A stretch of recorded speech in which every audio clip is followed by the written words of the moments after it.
Hello বন্ধুরা, তোমরা সবাই ভালো আছো? আর আজকে দেখো সকালে আজকে আমি কি রান্না করছি। এই দেখো ফুলকপি দিয়ে আলু দিয়ে তরকারি, আর ওই যে ভাত ফুটছে, আর এই যে ডাটা, কপির ডাটা দিয়ে আলু দিয়ে মাছ দিয়ে তরকারি করব। দেখো মাঠে সর্ষে শাক বাছাই হচ্ছে। সর্ষে শাক নিয়ে এসছি, দেখো কত ছোট ছোট সবে হচ্ছে। তুলে বাছাই করে ফেলে দেয়, নলে তো সর্ষে বড় হবে না, ওই জন্য অর্ধেক শাক বাছাই করে ওরা ফেলে দেয়। কত রকমের মাছ এনেছি। এই দেখো এই একটা মাছ, এই দেখো এই একটা মাছ, এই দেখো, আর এই একটা মাছ।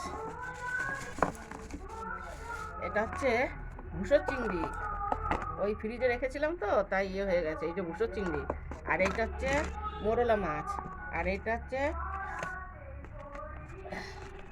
কি মাছ তোমরা কমেন্টে জানিও।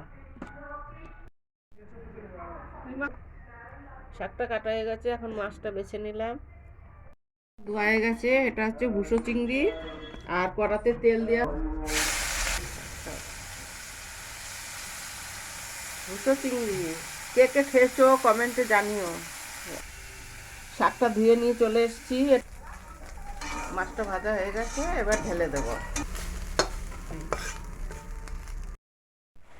এই যে শাকটা বসিয়ে দিয়েছি, সর্ষে শাকটা এবার ভেজে নেবো, নিয়ে তারপরে বাটবো।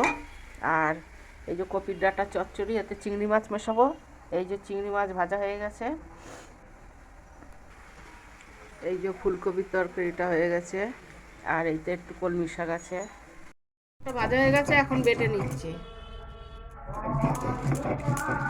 তরকারি চিংড়ি মাছ দিয়ে, কপির ডাঁটার চচ্চড়ি চিংড়ি মাছ দিয়ে, আর এইটা কলমি শাক ভাজা চিংড়ি মাছ দিয়ে, আর এই যে হচ্ছে ওই সর্ষে শাক বেটেছি, ভেজে বেটেছি। এবার একটু সরষের তেল মেশাবো, আর মেশাবো, মিশিয়ে এটাকে মাখবো।